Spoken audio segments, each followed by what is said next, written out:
Our community was forever impacted by the Covenant school shooting last year, and today House lawmakers take up a bill that its sponsor says would have saved lives that day, giving teachers time to assess what was happening instead of evacuating for a fire alarm. Tony Sloan is live near the state capitol to explain this morning. And Tony, tell us more about how this bill would have changed things. Well, Amy, we know when fire alarms go off at schools, students and staff do what they're trained to do. They evacuate immediately to go to a safe place.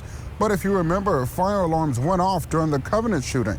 Later, it was determined that the haze from all of the gunshots had set off the alarms. So when classrooms started to evacuate, they were put right into harm's way. Representative William Lambert is sponsoring this bill, and if it sounds familiar, it's because it passed the House in the special session, but did not make it through the Senate. So now it's up again in this session. It will require schools to come up with new training and procedures for those fire alarms.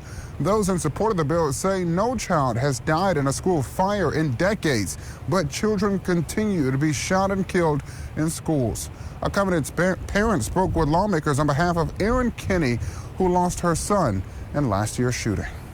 My child was the line leader that day. He was fulfilling his duty to lead his class to safety from a possible fire. And within seconds of the building being breached, his class encountered the shooter, and he and his two classmates were lying dead or dying.